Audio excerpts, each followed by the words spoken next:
And 3, 2, 1. Welcome to the Wednesday night preview on cue. Not on time, as always, of course, but Carlton versus Richmond, round 1 at the G tomorrow night. We are the Monday Blues. Carl, Mus, Andy, myself, George, joined by Tigercast Pod, Chris. Big thanks for joining us today for the preview. No, thanks for inviting me on. It's round 1. It's exciting. It's always a good matchup with Richmond against Carlton. So looking forward to it. I know you had a bit of a hit out last week, so you're a bit more better prepared than what I am. If you call it that. I don't know about prepared. Got hit, maybe.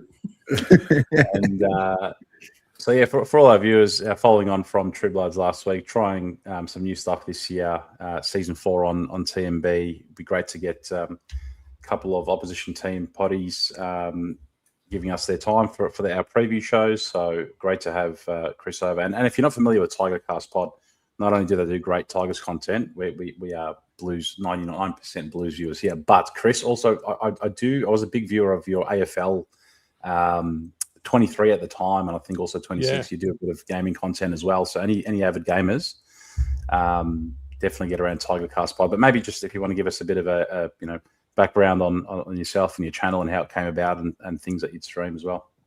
Yeah, so we started up in 2017, about June or July, somewhere around there. So we take full credit for the premiership success. But initially we were aligned to the Big Footy boards. I'm sure a lot of people are aware of the Big Footy forums. And basically they wanted all the clubs to have a podcast going. And there was a lot of people putting their hand up to be a guest, but no one wanted to host it. And I thought, I'll give it a crack. And it sort of just stemmed from there. And initially, for the first few years, we actually had a rotating roster on each week with different posters coming on each week to talk about the games.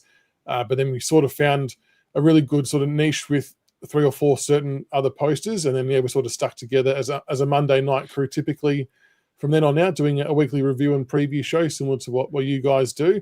And then in about October 2024, when we got those 8 draft picks, I decided to add a bit more content because there wasn't much happening in the Richmond space, remarkably, given sort of the size of the club. And yeah, it's sort of taken off since then. So it's been a really strong growth since 2024 till right now. But it's good fun. It's really good fun. And like you sort of said before off air, you get a chance to meet people as well that you wouldn't otherwise have met in the footy circles.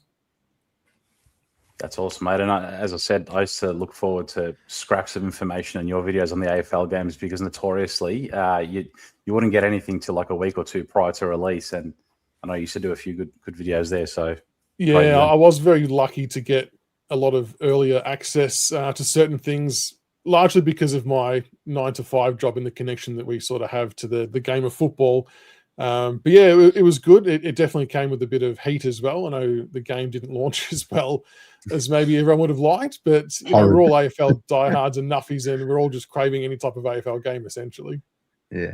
No, that's true. I remember. Is that the game where you could run from like fullback to the forward line and just bounce the ball and no one would tackle you? Before the patch. That did happen at the start, yeah. I remember. I can't remember who we lost to that year, and I jumped on the game and I just smashed them by 400 points. That happens so much. People get their retribution on the video game. It's so good. Yeah, it was good. Well, round 1 is upon us. Tomorrow night at the G. Expecting a decent crowd. Second game at the G. Saints and the Pies. I don't want to reminisce too much on last year's fixture. We will talk about it, of course, as well. But maybe Chris, talking about off season, Carlton's always sometimes in the media for the wrong reasons in the off season. We always find a way, whether it be controversy or injuries, and things like that as well. How have you found things on your side of the coin with the Tigers? Like, you got a young developing list coming through. I haven't heard much noise. Like, maybe it's just a bit of tunnel vision in the Carlton camps, but how have you found your off season, and what are sort of the things you're hearing and seeing as well from the team coming in? Yeah, we almost got through the whole of pre-season without too much issue, but in the last maybe I reckon 2 or 3 weeks, the Taj Houghton injury happens after a really good practice game outing, and he's someone that we were all really looking forward to seeing play, and now he's sidelined for 3 or 4 months. the Josh Smiley news drops where his rehab's extended for another period because he re-injured the quad. So we're still yet to see him play. And then sort of before you know it, we're looking at about a 11 or 12 long injury list, including a lot of the younger guys. So I suppose some of the excitement has maybe eased off a little bit from some supporters because you're looking forward to seeing that youth and that development and growth. But then you look at what team we're maybe able to field and it feels a little bit similar to last year.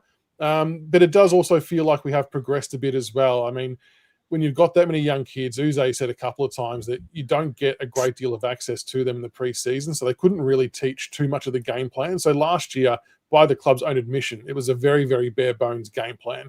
And by the end of the year, that kind of was frustrating a lot of supporters because it was kick long down the line and not a hell of a lot else. And we would, we'd have a really slow midfield. We'd get torched there week in, week out. And all I guess we were hoping for in the off season was to see that glimmer of hope that there's been changes made. And we did see it, like the Essendon preseason game. There's a lot of different midfield mixes and we moved the ball a lot better for stages. And then we kind of went back to playing a different way. But it's really hard to gauge, isn't it? I mean, the preseason's so tough. But it does feel like we have progressed, but we'll know more about that, I guess, tomorrow night. But it's probably just more the injury front that's been the frustration and right at the death. And Sam Cummings, the other one too. You draft him and he's looking like playing round one. And then, his shoulder slips out in a really, really innocuous nothing incident against Melbourne. And now he's out for 4 weeks and probably looking at surgery at some point this year. So that's a bit frustrating too. Triple M did have a very sensationalist headline with Cummings' injury. Whoever wrote that was patting themselves on the back. They were really happy with themselves with that one. That was great. It was. Only they could get away with that, though. Any other outlet tries that, they're getting smashed. Yeah. So I asked you a question before we got on. I didn't want you to answer it while we were off. This time last year, how were you feeling going into the game? Because, I mean, I think every single Carlton supporter thought 100-plus win, bank it, just on to the next. So how were you feeling going in? Well, I don't think it was just the Carlton supporters thinking that. I mean, I don't really know any Richmond supporter that honestly went into that game thinking that we were a chance. Our 2 preseason games last year were dreadful. We got belted by West Coast, who obviously finished below us, and then we lost to Collingwood. So much youth, so much inexperience. There was obviously a lot of media speculation that we may not win a game for the year. And then the game starts, and we were just getting rolled. And I think, at about quarter time or midway through the second quarter, it sort of just felt like that we were watching what we expected to see, to be honest. I don't think there was any real level of expectation that we would be in the match, far less do what we did in the second half. Yeah, which I still don't know how it happened. I could tell you as a Carlton fan, it was one of the worst experiences of my life. Just sitting there helpless. We've had a few. I think it's because it was unexpected. You just sit in there and you're up 7, 8 goals, and we're looking at each other like, fuck. You start feeling sorry for these Richmond supporters, like, fuck, this is getting bad. And then the next minute, scratching our heads. What changed? Like, do any of you have any inkling on what changed from a Carlton perspective in the second half? It was 2 different teams. Well, we play with no game plan. You have a game plan, I think, more than us anyway. You said earlier that you just go straight down the line. We've been doing that probably for the last 10 years. So I think you just kind of worked that out and just changed up a few things, and it happened to click for you guys. Yeah, I think for us, it was definitely it's an ongoing issue with not being able to handle pressure coming the other way, and we just hit this panic mode. And it's a lack of leadership clearly on field, probably a lack of tactical nous, possibly in the coach's box. And that's just a combination of horror for a supporter because you're so helpless. You're watching these players freeze up. Yeah. It's like you could see these plays unfold and we did nothing to stop it. And I called it I remember saying halfway, late in the second quarter, if we're not careful here, we've let them back in. Because I remember he's kicked a couple of goals and I don't know, I started to see our boys with hands on hips. I just thought, I don't like what I'm seeing. I don't know. Maybe I'm just overthinking. But then that second half hit, and I was like every other Carlton fan. What the fuck is happening? What is happening? We were saying the same thing, but maybe with a different tone. We weren't sure what was happening either. Do you think you've learnt from it though? No. In reference to last week, because I was a little bit shocked at what happened sort of again in the second half against the Swans, and they're a much better outfit than what we are. No, I don't think we have. I think it's happened how many times now during the year, or during last season as well, where the opposition gets a run and we're just helpless. We can't. It's almost like we can't change it in quarter. So in game, we struggle to change it. We've had plenty of games where teams will get a 7 and 8 goal run on us, and it's like, are we going to try and do something to try and stop this, or are we just going to let it keep happening? It's the willingness to not throw magnets around or not try things, I guess, is every supporter's frustration. Definitely. How did you feel when Hardwick left? Because I know a lot of Tigers supporters. I'm sure you're grateful for him, but I'm sure it left a bit of taste in your mouth too, considering he coached a few months later. How did 100%. That go down? Yeah, you hit the nail on the head. Like, we'll always be eternally grateful for what Dimmer did, because we wouldn't have won those flags without what he did, and Peggy and Benny and all that kind of stuff. But to try and pass off the narrative that he was burnt out and then gets the Gold Coast gig 6 weeks later, like that doesn't just happen in a 6-week period, right? That's years of planning. So he's knifed Stewie Dew as well. Like, what happened if Gold Coast made finals that year and they weren't far off? How could they have then justified to sack Stewie Dew to put Dimmer in? I don't know. But it didn't pan out that way, luckily for them. But it just felt very, very planned and orchestrated. And they're going to be a great outfit. But I just think I would have liked a bit more honesty and transparency. We would have been okay. Like, understand that things change. You want a new challenge, understandable. But I just felt like that we were treated like idiots a little bit. I kind of feel like that's how Carlton supporters are treated these days. Like we're idiots, because the club said they backed Voss. We all know that they made phone calls. Like, before Sam McClure announced it, everybody kind of knew that phone calls were made. So it's funny how clubs and characters within football clubs kind of treat the fans sometimes. Like, don't kind of just treat us like adults. We're adults, just have that conversation. Sure, you're going to get some bite back, but everybody knows, Exactly. Anyway, now that the niceties are out of the way. Must you've been very quiet. He's simmering on something. What are you thinking about there, Mus? You've been very quiet. Just thinking about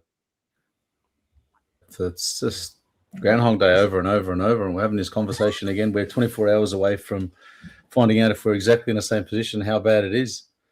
So it's just one of them ones. So Chris, the club has broken most fundamentally at the moment. Broken all of us, and there's obviously trust issues. But I wanted to touch on. You mentioned the fans at the game last year. You saw the progression of Tigers fans going in, just rocking up, wanting to see youngsters, like wanting to see the new youngsters and Lawler, and then all of a sudden it was just incredulous, and then we're going the other way. What's the talk at the moment in sort of amongst Tiger supporters for this week, knowing that seemingly all the pressure at the moment is on Carlton. It's on Carlton to bounce back. It's on Voss for a performance.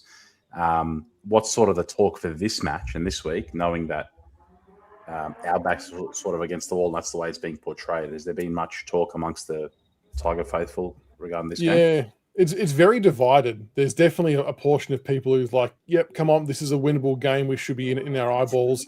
And because the blueprint kind of gets laid by Sydney, right? And we obviously did what we did last year as well.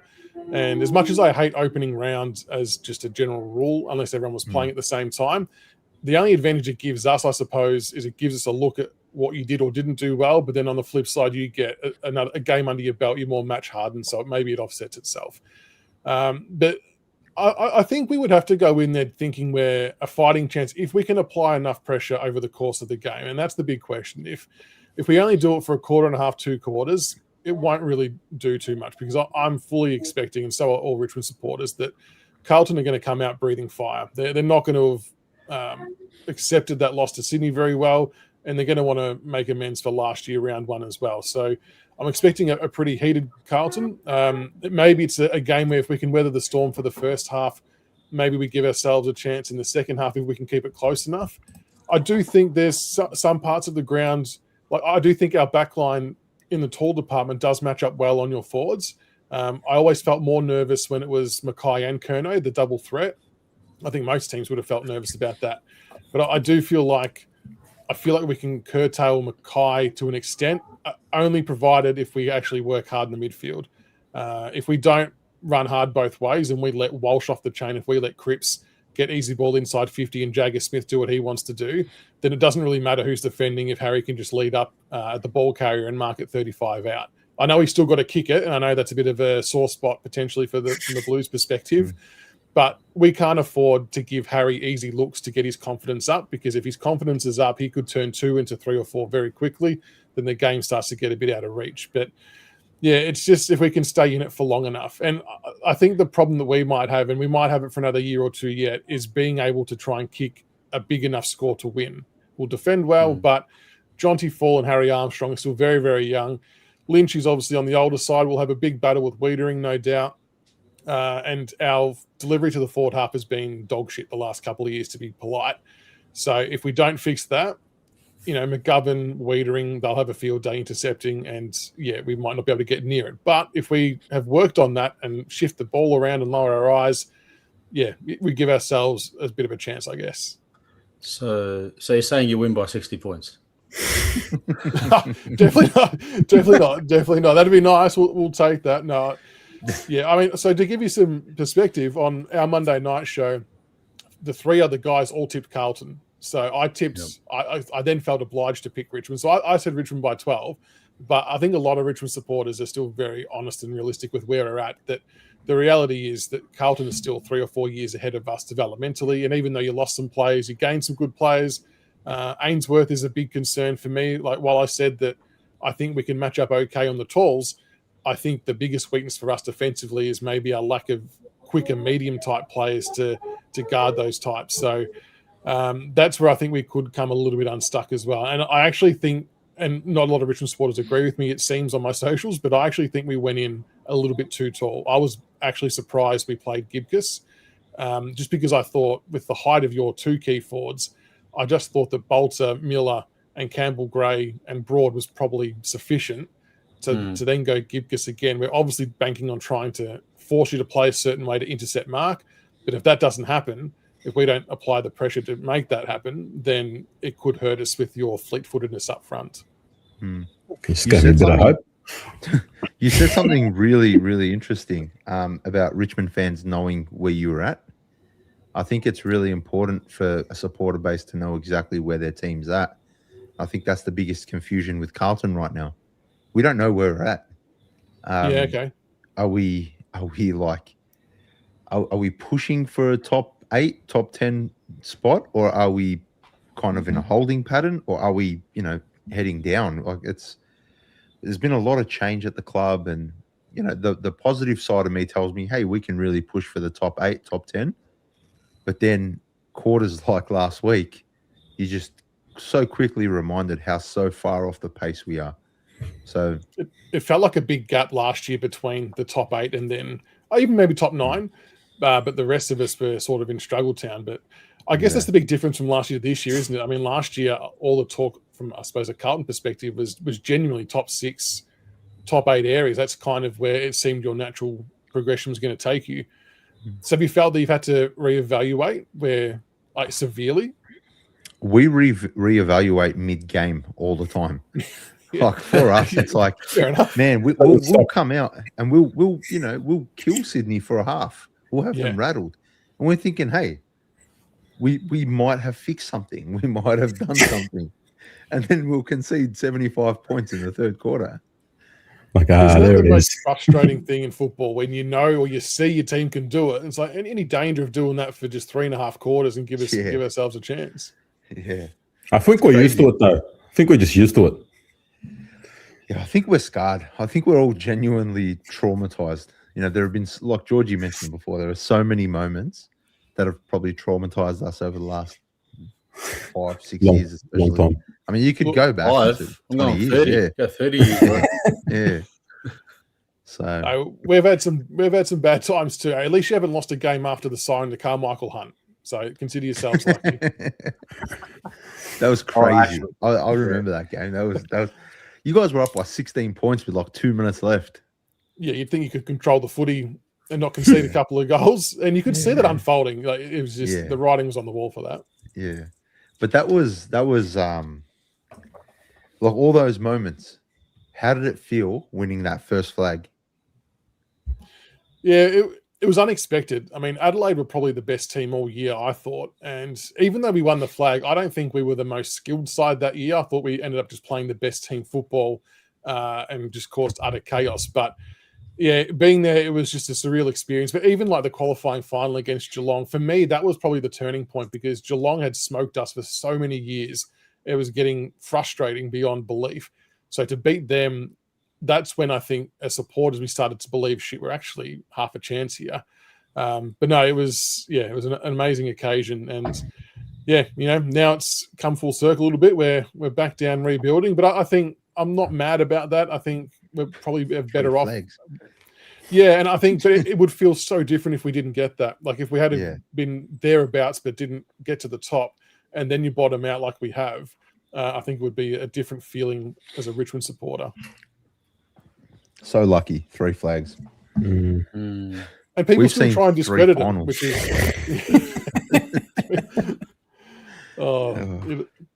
I mean, you got to feel for Paddy Cripps in that sense, don't you? Like the guy just bleeds navy blue. Yeah. Yeah. Look how traumatized we are. We're so traumatized. The list goes on though. Like you go Paddy Cripps, but then you had the likes of your Brett Thorntons and those sorts of guys who just done it week in, week out and just got slapped every single week. Took a paycheck and went home. That was it. For us, that was Richo. Richo bled for us and didn't really get a hell of a lot of reward for it on field anyway. Yeah. Yeah. You guys had like Carlton reminds me of Richmond in the 90s and like 2000s, where it's like, is this the year they take the next step? Is this the year they take the next step? And they just keep letting their fans down. They go backwards. That's what it is. That's what it is. Oh. Anyway, how much are we smashing his by tomorrow? Yeah. Get the teams up. Get the teams up. I am worried. Let's have a look. Got the teams. Just going to go through the sponsors real quick. Yeah, we will. We will. I was going to touch on that in a second. But yes, before we kick on to the teams, big thank you, Mercadante Woodfire Pizzeria. Actually, Andy, I think you've got an update on the our social stories. Yes, our weekly giveaway is up on our Instagram. So make sure you hit up our Instagram stories. Just put the winner and margin in. Make sure you're following us. And whoever wins, whoever gets the tip right or gets closest, wins a $100 gift voucher to Mercadante Woodfire Pizzeria. What's the address? 123 Lygon St, Carlton. واحد اثنين ثلاثة Lygon St, Carlton. Just look at Very Chris's good. reaction while I was saying that. Chris is like, what the fuck are these Arabs talking about? That's a good prize. That's a really good prize. Every week, mate. Every week we give away a $100 voucher thanks to Mercadante Woodfire Pizzeria. Yeah, nice. Yep. Big thanks to Norman and the boys at Adam Plumbing. That's right. Yep. And then all your plumbing needs. Yep. Samson. Party needs, Zaffet Zafoulou, the boys at Double Z. Get around, and for any party needs, engagements, weddings, birthdays, you name it, they will start it. Oak Park Fish and Grill, great burgers, great potato cakes. Check out Fab, big Carlton man as well. Thank you for getting behind us as well. If you're in the area, head down to Devon Road, and whilst you're on Devon Road, just walk a couple of doors down to the Bottle Pascoe Vale. Any weekly specials this week, Andy? Everything's on special, mate, at Bottle Pascoe Vale. Come in, come see me, come have a chat, laugh at me. I've been getting laughed at all week, man. Feel like people just stick their heads in the door and just tell me, ha, Carlton, and just walk off. So I get bullied at work, man. I say it every week. I'm just bullied at work. So come down, come see me, come have a chat, come have a drink. And big thank you to Paul and the guys at Absolute Airflow Heating and Cooling. Any issues, winter's coming up, get around them. All the contact details are in the video description as well. Teams, So looking at our ins, Matt Carroll, Hudson O'Keefe, Lockie Cowan, out, Reedy omitted. So they're going with a one ruck, going Pitto. Looks like they've thrown out the 2-ruck experiment after one game. They'll bring it back eventually throughout the year. Hudson O'Keefe, though, obviously will play second ruck, and then probably more forward, you'd expect, and Pitto doing a bit more time there. But Moya omitted. I felt like I was watching him a little bit last week. He was probably walking to some contest, and it wasn't really chasing. I don't know if it was that, but had one or two chances, took one of them. Sard, obviously, with a hamstring, is going to miss a couple of weeks. Hopefully back after the bye. For the Tigers, new boy, Sam Grill. I was actually next to Sam Grill and his parents on draft night. I was we're a couple of doors down from Marvel, and I was looking out for Harry Dean, and I was watching him. He was just nervous, but just to see how proud his parents were, and seeing him with his mates, fellow draftees, and whatnot.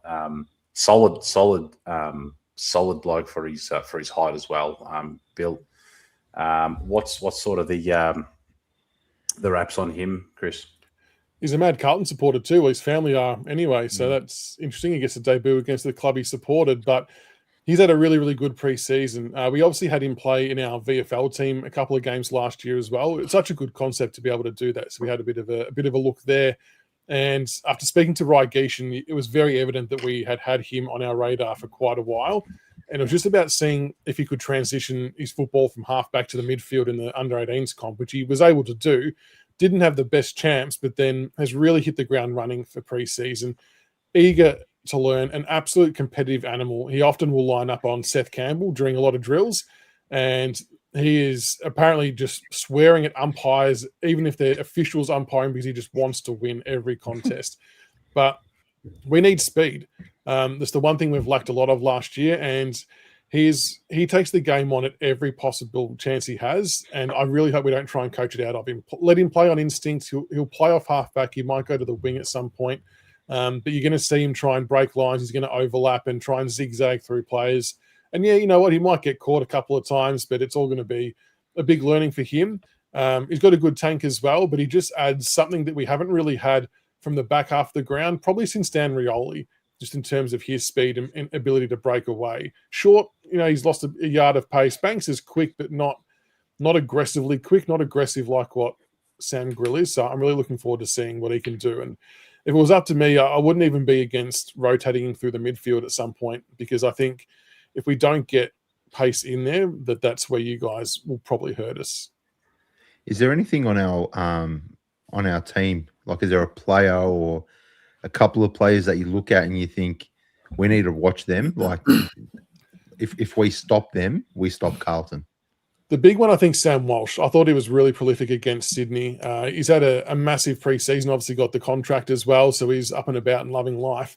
But just his explosiveness out of contest, his ability to go forward and kick goals and hit up his teammates. So I feel like that Jack Ross might get, I don't want to call it a tagging role, even though that clearly worked last week for Sydney in the second half.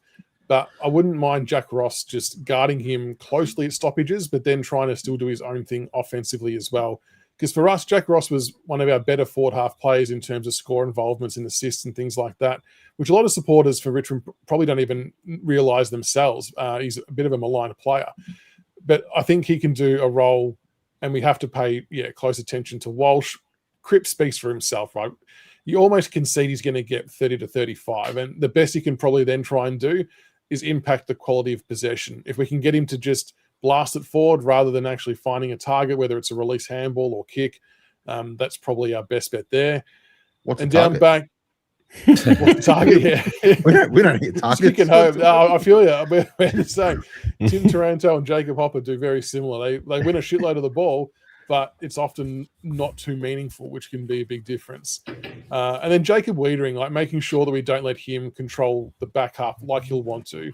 And that kind of just comes down to Lynch being a presence, getting on his bike and trying to make him worry about him a little bit more, just to try and free up Armstrong and Jonty Fall. But yeah, for me, the big one's Sam Walsh. And like I said, your medium forwards as well. They do really concern me, because I just don't know what our matchups how they'll cope. Like Broady's not as quick as he used to be. Neither is Short, and that's why I probably personally I would have played Luke Trainer to help cater for that. But yeah, they've gone a bit taller with Josh Gibcus. Interesting. Well, before we let you go, what's your final tip? We haven't really dug into you tonight, so give us your final tip. This is what I'm curious to hear before I dig into you. I just did my behind friendly lines before, and I went with Richmond by 12. But I do think the Blues I don't want to jinx it for you, but they can't drop this game again. There's just too much on the line for Carlton. Yes, we can. Yes, we can. It just seems improbable. But I mean, if we can keep the pressure up, if we're still hanging tough in the third quarter and it's close, I think it's going to be a really fascinating last quarter and a half. But yeah, the reality is that you guys are just that few more years ahead of us, a bit more mature, and would like to think that you've learned from your mistakes, but that's not always a given because we don't either sometimes. But I'll say the Tigers by 12, but I'm not with any confidence. Nah, good, man. Well, we appreciate you jumping on a random Wednesday night. And it's really late for you probably and late for a lot of people. So we do appreciate anybody tuning in or joining us. So thank you for joining us. I won't wish you luck for tomorrow. Get around Tiger as well. Yep. We can't afford to wish you luck straight out. we need a win, man. I understand. As long as it's a good contest and we all come through unscathed, that'll be a bonus. Yeah, man. Yeah, all good. Appreciate you jumping on. Oh, yeah. Make sure you guys like, subscribe, follow, do all that. Yeah, we love your work. We appreciate taking your time out and jumping on our show. So thank you again. No dramas. Thanks for having me on. Appreciate it. Have a great night, my friend. No worries. Enjoy the game tomorrow, guys. Thanks, heaps. See you, mate. Thanks, Chris. See you, mate. Chris is probably one of the most level-headed Tigers fans I've come across. Hey, meant a lot. He's real great knowledge of the game, and it's refreshing to hear what opposition fans think about our team, right? And we hear it every week from Collingwood fans, Essendon fans. You shit and this and that. But just really, what worries you? What do they look at? What matchups do they look at? It's refreshing to hear it from someone who's obviously very, very well educated in the game, has got a good background as well in terms of backing his team and looking at it week in, week out. So great man, Chris. That's awesome. Well, that's the idea of getting people from a different perspective from different clubs, because it's very easy for us to be so blinded and one-eyed, right? So getting that outer circle perspective is super important. I think it keeps us level as well, because we might be turning around and saying, this player's no good, or that player, is trash, whatever. And then we'd have an opposition fan come on and say, hey, we're actually worried about Harry. And because, I'm just using Harry as an example. People were calling him a dud and a flop and this, that. Bro, he's a common medalist. He's a common medalist that you know what I mean? He's you don't win a Coleman if you're a flop. I'm sorry. He had a good year. Anyway, another opposition, Tasmaster 16. Thank you, ONS support. I love the show. Thank you for watching. Quick question: who finishes higher? I think we're both shit, and we both finish under each other. Get this guy off, man. Get more serious, bro. You fucking judgment. Yeah, gumbo. Look, man. It's depressing. In 24 hours, this will be it. It's make or break. This one, the next 3 weeks, but this one tomorrow, I think. Well, look at all the talk this week, right? We'll touch on Doherty and stuff for a second, but the talk has been up against the wall. Voss is fighting for his job, and the next month is, how we always have every year. This is the block of games for Voss. 2023 there was those 5 games. 24 it was those 6 games. 25 it was. Again we're here and we're in March. And we're back here again. That's so shit, though, man. It's just shit being in this situation. So I think, the next 3 weeks will tell us, right? If we're and speaking to a few Carlton fans today, saying, hey, a lot of them said we have to be 3-1. We have to be 3-1. And it's also how we play those games, but that seemingly now is the expectation. But I still stand by what I said on Monday. Seems like what happened on Monday, last Thursday night, the third quarter, will probably happen again. And that's leading to what Doherty said. I know we had briefly touched on it on Monday because it just sort of came about with his, getting kicked out of the club function or whatever this coming Thursday. But he said once you start winning contested footy and you put the pressure on, we're cooked effectively. Like he said, once and you saw it with Heaney and Goulden and Warner and stuff like that. And then, of course, the club said, don't come on Thursday and don't come any other round until Carlton Collingwood because you're on the Peter Mac board and we can't, we have to let you in. I mean, That's if they're critiquing, if they're banning everyone who critiques the club, ban 70,000 fans from coming. Everyone except us because we don't. Ban us. We'll be a top. How do you ban a bloke on just having an opinion though? Because that's the world we live in today, bro. If it's not to the expectation or standard of the certain personnel, then shut your mouth, man. Yeah, I don't know. It's pretty stupid. I don't like the whole. Anyway, I don't like it. Honestly, look, I feel bad for Dan Gorringe out of everyone. Yeah, I know. He looks like the bad guy. Yeah, and you know what? He's taken accountability way too many times in this. Like, he apologized at the start. He apologized again. Jared Waitley had a crack at him. It's like, bro, just he stuffed up. He said he stuffed up. Move on. But that's his content. I get it, but that's what he does. Like, he has a laugh with everything he does. Yeah. But in doing so, yes, he's made a mistake. But it's not the end of the world. But like, people are treating him like a bad guy, like he had the worst intentions possible. But he doesn't need to do stuff like that. He's got a platform that's great enough and big enough to not have to do little stunts like that if it was done on purpose or whatever. So I don't know. I feel for him more than I feel for Doherty, to be honest. It didn't. I think the cheer squad absolutely roasted him or something like that. Who? Orange. I wouldn't know. We're all blocked, so I wouldn't have a clue. Who got roasted? Orange. Yeah, from the cheer squad. From the cheer squad. Couldn't tell you. I've been blocked from the cheer squad for a while now. We're all blocked. What did you guys think of the team today? Any surprises? Bring it back up again briefly. Can you? Not really surprised. just the ins and outs for me. I was surprised. I was very surprised that Lewis Young. Not the ins, the outs. Yeah, I was surprised Lewis Young is still in, and I was surprised that Fogarty is getting another chance because he was pretty poor. Moya, I wasn't surprised with, but Doherty, what's wrong with me? Fogarty, just I thought he didn't really do much last week. Everyone talks about his pressure, pressure acts in the forward line, and he's this and pressure this. Didn't have a tackle. Yeah, 0 tackles. Didn't lay a single tackle. So I don't know if I'm an idiot. Does tackling count as pressure? Of course it does. And if your best pressure forward that you keep telling us is a great pressure forward isn't laying a single tackle in 120 minutes of footy, or 130 because that third quarter went for fucking 6 hours. I don't know. It's worrying for me. Yeah, I would have dropped Fogarty and brought in Burn. Stuff it. Why not? Yeah, but we don't do that as a club. Carlton never does that. We'll just, always keep that player in there. We'll never bring in a kid there. It's always been the issue with us. The young one, I thought potentially on any other week might happen, but against Tigers, like, you got Lynch, Wettering will go Lynch, but Armstrong and Fall are big boys, almost 2 meters.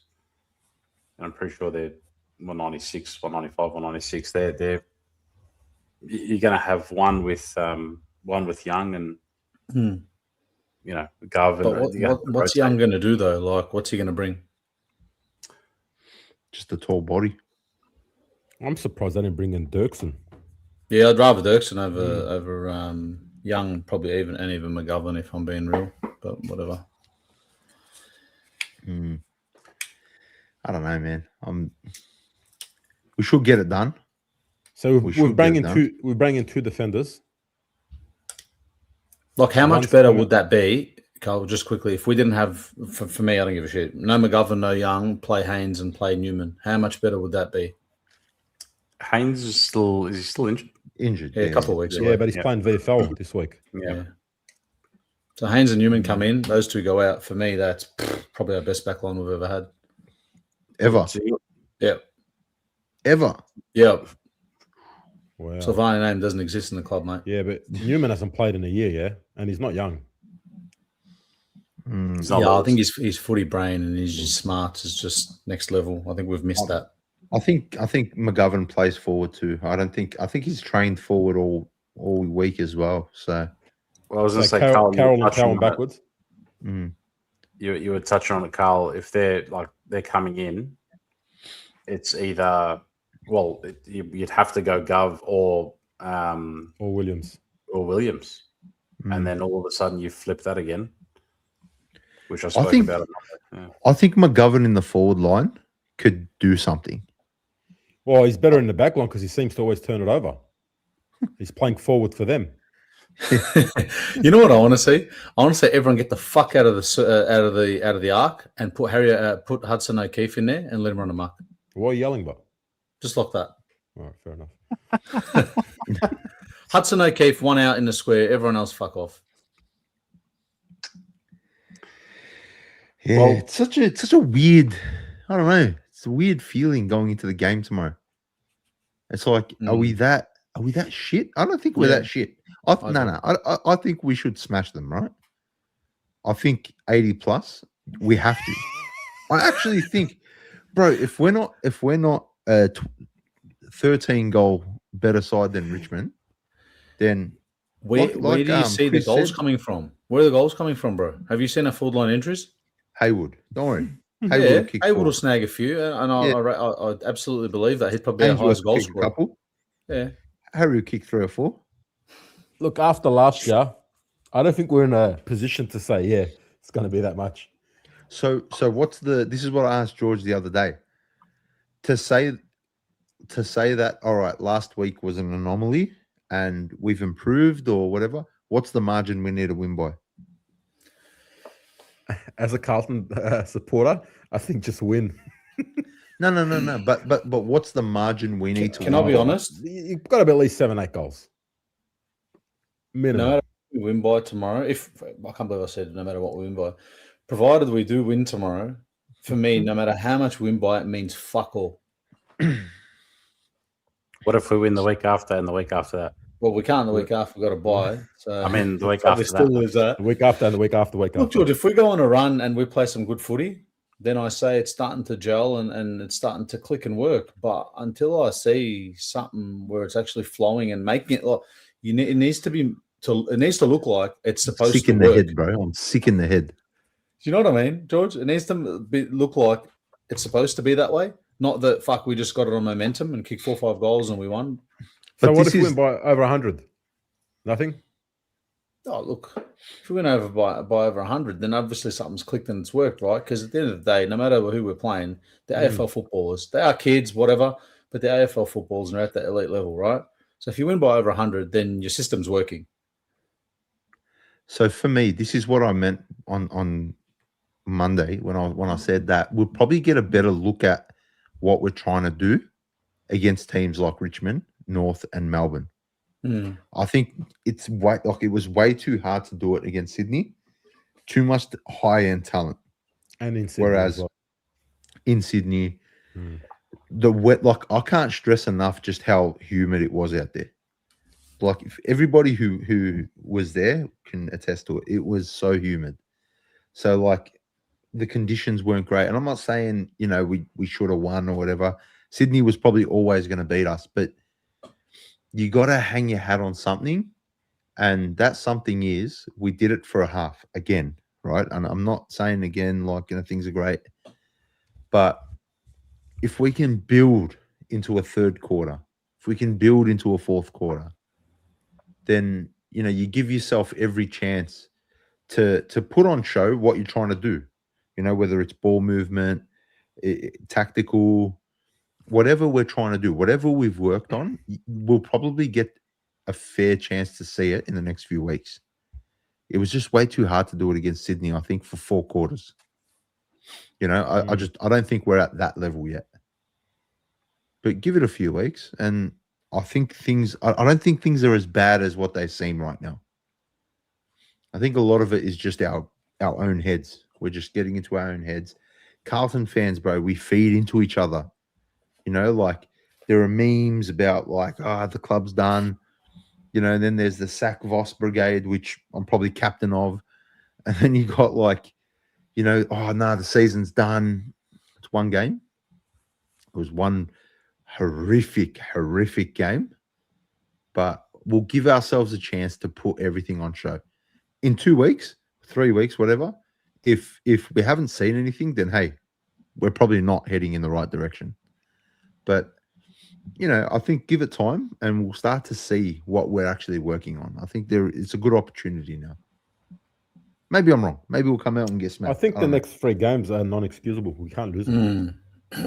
Yeah, I'm with you. That's the sentiment from a lot of Carlton fans. Like we have to, like, these are the ones that you before, you know, when the fixture came out, these are the only 3 you've sort of confidently penciled in early on in the season. And I said it on Monday, like I'll sort of look at where our level is after, you know, the first 4 games, and then we have to maybe accept this as where our level is if we're whatever 2-2 or 3-1. But for me, I think, Andy, you mentioned margin. Like I'm not too fixed on the margin. For me, the biggest thing is there will come a time, I no doubt tomorrow night, that will be up by 6 or 7 goals, right? At that time, whether it be halftime, whether it be earlier, there will be players on that field that will think of, hey, we were 41 up last year. Like that will click, right? So what happens there? How do you put the foot down further? Do you go back into your shell? What happens at halftime? Are the oranges, you know, friggin' laced with K or something? I don't know. What's going on? That's perfectly put. You know, like that's what I want to see. How do we respond to that? Because welcome to the ketamine blues. I'm in a K-hole in the third quarter. I'm confident that we'll be up by a relatively comfortable margin.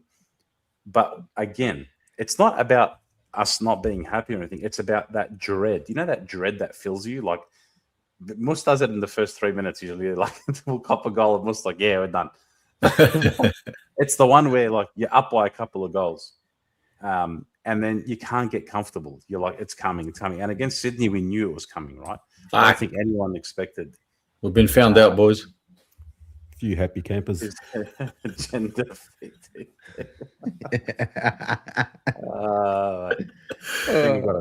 we got a sound. That's the nicest thing I've ever been called. Why are you gay? Anyway, so I never thought I'd get a chance to play that, but thanks to Gender Fee TV. Anyway, so there will come a time where we're up. How we respond is what I want to see. Right? Do we put the foot down? Do we go into our shells? The second halves, I think Chris touched on it earlier. You know, he said it. He's like, maybe we can hold enough to then rally in the second half and put some pressure on. Teams know. Teams know that, you know, you come out in the third quarter. This has been since, what was it, 2024 GWS? Remember that one? Till now, we're still talking about it. It's still a thing. So for me, it's not about the margin. It's about when that happens, how do we respond? I'm scared. Straight out. I'm scared. Because, you know, we're all going to be feeling the same thing. If we're up by 5-6 goals at halftime, Richmond come out and kick the first 2, even the first 1. We're all going to look at each other. There's going to be murmurs around the G. And we're just going to, and the players are they're going to feel it. And we know how we handle that. We back them in, bring the noise, just be loud, get behind every goal. You know, just I know it's cliche, but, you know, I'd love to see a packed out G. I'd love to drown out the Tigers fans early, because if there's two things that's really annoying as a opposition fan, it's when, I don't even want to say their name, the Black and White Army, when they do that chant. And I'm here, George. Do you want me to do it, George? I thought you were going to say Moose. It's when they do that chant, and then when Tigers fans are up and about, like, I mean, how many round ones in the last, whatever it is, 2 decades, did we have to hear it? And it's they get stuck in. They're Tigers faithful are loud and proud. Speaking of Agenda Fee TV.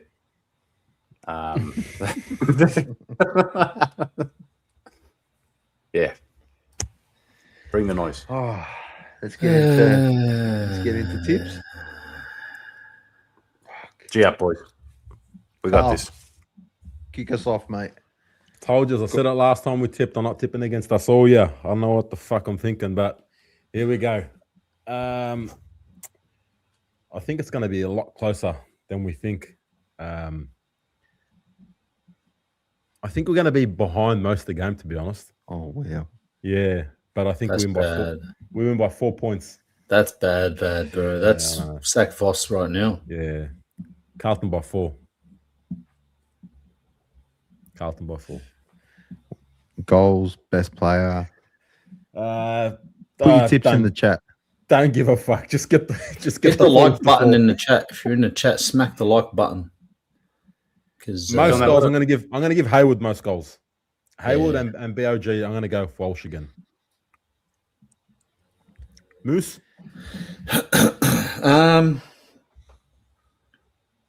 Look.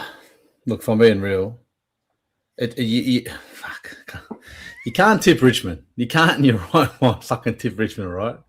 Like, you can't. But we saw what they did last year, right? So anything's possible. But I think we're as a club, I'm going to say it. I think we are heading in the right direction. Andy, I'm going to back you on this one. I think he's got shat on the club all episode, and now we're heading in the right direction. I think we saw a good first half, and I think you're right. I think, obviously not being there, the conditions were pretty poor. I think Sydney's sort of accustomed to the heat that it sort of had and the humidity in the air, and we probably, I don't know, opening round, not match fit ready and things like that. Match fitness is different to preseason fitness. I'll go with that. It was that humid. Andy got a soft serve and walked out with a milkshake. That's how humid it was, literally. That's right. Sorry. Yeah, I'm gonna say Carlton by 33. Paddy Cripps is probably going to be BOG for me, and I think Hayward's going to kick 6. Wow.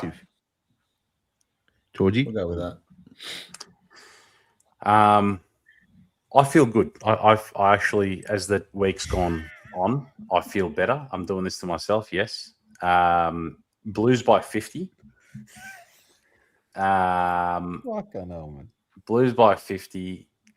Sam Walsh, BOG, I think he's going to run amok. And you know what? Like, Harry hasn't had many massive games at the G too consistently, but I'm going to back him. I'm backing him in for 4. I think there's going to be a nice spread. A couple of blokes on, a couple of goals each. The Ainsworths, your Haywoods, Fogarty will chip in. But I'm going to back Harry for 4. I think he's going to spearhead to a 50-point win for us. I feel good. So bring the noise, get behind him, drown him out early. Drown him out early indeed. I'm just going to give a shout out to Golden Circle Pine Orange. This is the greatest little beverage I've had. Golden Circle, if you're watching and you want to sponsor the Monday Blues, yep. It's a fantastic drink, by the way. Come on, boys. I don't think it's going to be close. I don't think. Oh, no.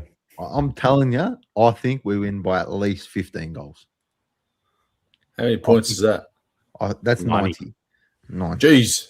Yeah, I think it's going to be a big win. I think, like I said, we're going to be able to see what we've been working on. We lost to a very, very good side in a quarter of football last week. We lost to that side. We held them for 2 and a bit quarters. And I mean, it was humid. It was rough.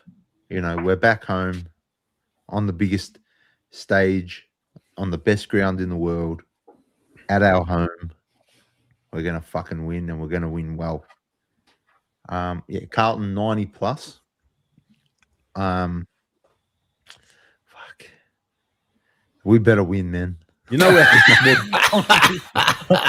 to kick more than 90 points. We'll get 90 points, don't we? We're going to score 140, and they're gonna wallow around that 40, 50 point margin. Yeah.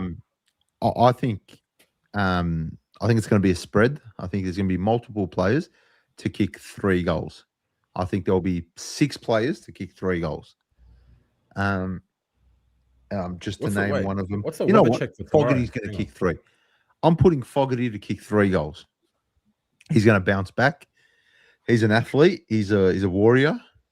He's going to tackle and he's going to kick goals. That's boss. Best 40 on mil ground. rain tomorrow. What? Raining. 40 mil. Get fucked. No, it's not. Right. How many mils? Carl just got abused for the weather forecast. What's the weather, man? Yo, breath, man. No, it's not rain. It's cold, but. What is it, but? What's a pass? I think it's like 17 Bring a degrees. jacket. Yeah, Yeah. 100%. Bring your I think guns and your judgment. Sam Walsh, best on ground. This show's tough to 10, yeah? It's 10 on the dot. We're starting to get off 10 on the dot. It's going to be a cold night, and I think we're going to excel in the cool night, in the cool breeze. Be all right. And Sam Walsh Sam Walsh is going to get 40 touches. Jeez. Yep. 40 touches. We're going to smash him. I think we'll smash him. Yeah. See what the chat thinks. Rob, Carlton by 35. Rocco, Carlton by 25. Jamie, Brian, Blues by 15. I hope. DBKK, Carlton by 46. Jagger, breakout game. BOG. Yes, you love to get the rising star nice and early. I'll tell you what, there's one thing about us making other debutants look really good on their debuts. I'd love Jagger to continue his great run, and Sam who, don't worry about Grill.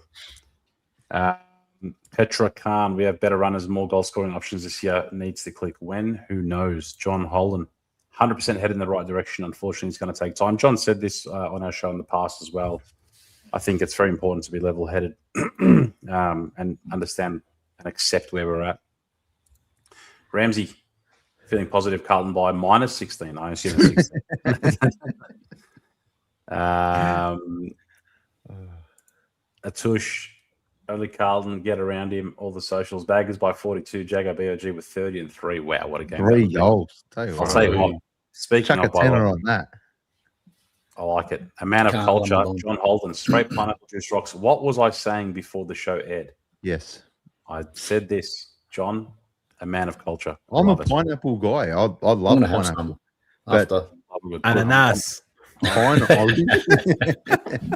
Pine Pine orange is absolute elite level. Bro, I don't think there's much juice in there. Look at the ingredients, man. It's probably like minus 16% juice. No, all right, here's the fucking fitness over here. Go on, read it out loud. There's a lot of energy. Go on. Ingredients. First one, water. There's water in it. There's water. 18 kilos of There's sugar. Reconstituted fruit juice. There is fruit juice. 17% pineapple and 8% orange. Yeah, it's close. Just drinking fucking watered down water, pretty much. Love it. There's no shilajit in it. Blues by 2. Bon Scott Blues by 40. Pablo Pezza goes bang. Carlton by 67. So a lot of confidence. Hey, couldn't help it. Yeah. What's happening after the game, Georgie? After the game, so we're gate 3, gate 4, around there. We're going to gate 3. Gate 3, yeah. Let's just go to where everyone is. Yeah. Yeah. We'll walk down from gate 4, so we'll be in between gate 4 and gate 3. Look for the muss. Look for the muss. Ooh, Yep. danger. Yep. We started a segment last week, and I don't know what my missus is doing now, but she's just the Navy wrap. Stranger danger. Stranger danger. The Navy wrap right after the game. After 10 o'clock here on the Monday Blues, mate, I tell you what, imagine Anything us with goes. a live microphone after a game. So, you don't have to, because it'll be there. Muss will be there tomorrow. That's right. Yep. So join myself and Muss with a microphone each, and we are going to harass people. So in a nice way. If you're at the G, come down, come say hi, jump on. We're going live. We'll be the first people you see on YouTube, mate. It's the only place to see live, raw emotion straight after a game. So make sure you tune in and have a laugh with us, have a cry with us. See how we go tomorrow, man. I don't know. Bring your juice with you. Bring some juice. That's all right. Yeah, it was well received last week's one. Well done, Andy. It was good one. Yeah, I like that. Good watching it. Thanks, mate. Thanks. Very nice. We need to get off the air, bro. No, keep going, bro. Love this shit. Yeah, actually, man. This is where I shine. Anyway, Shine. Oh, no. All right, I'll stop. We could fill an hour of just doing Friday quotes, eh? Yeah. We'll read the whole script. Anyway. You don't know, baby. Big thank you. Thank you. Why are you laughing? You don't know. The socials. Get on there now. Instagram, Facebook. So Mercadante Woodfire Pizzeria. Every single week, $100 giveaway for Mercadante. Thank you, says him, Mercadante, Carlos and the team.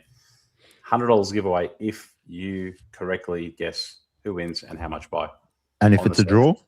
If there's a few people, we had this a good half a dozen times last year. It's coming back, the duck race. We love it. Can't wait. So we'll hopefully, hopefully have a few of those. So Mercadante, give us the address, please. 123 Lygon Street, Carlton. 193 Lygon Street, Carlton. Very good. Norman, the team at NM Plumbing. Thank you to the team at NM Plumbing. Get around them for any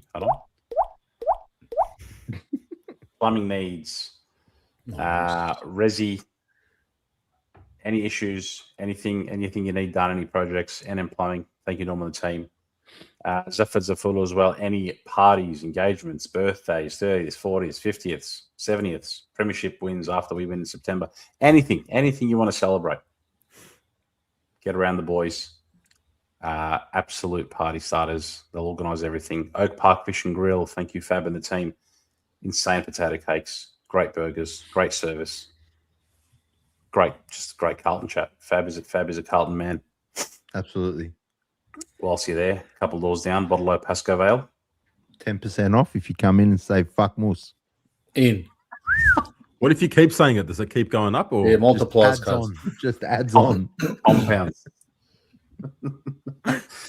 Bottle of Pascoe Vale, 18 Devon Road, and Absolute Airflow. Thank you to Paul. I forgot the sound effects for all the other ones over there. So, and yeah, me too. And what's that emoji thing that Tusha's put, man? Paul and Tim, heading calling needs, reach out to Paul. All the contact details are in our video description. Please make sure you let them know that Monday Blues sent you as well. Looks like Motlop. What is that? I don't know what he's posting. I can't see properly, so I'm going to share it to make it big. I think it's Punch. It's Punch.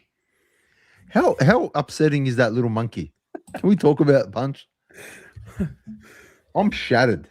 Every time I jump on Instagram, like today I saw a video of the other monkeys biting him.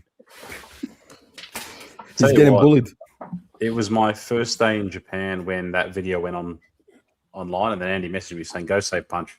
And the lines at that zoo, because it was about 20 minutes from where I was staying, was absolutely insane. Look, not a big fan of how they treat animals in captivity there as well, so I don't really want to support giving them money and stuff. I'm not don't like that kind of stuff.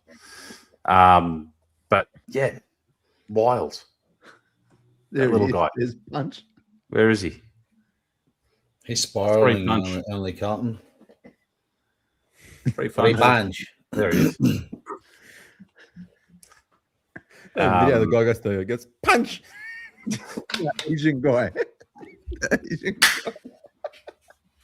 This could get dangerous if we stay on another few minutes. We gotta go, man. We right. gotta go. Big on, man. Kick back.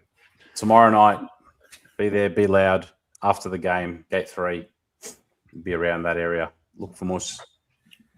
Can't miss him. And, Look at his head. I'll be there with bells on. Go the Look Baggers. for the bells. Go Blues. Carl, take it away. Sicky fucking no. Remix.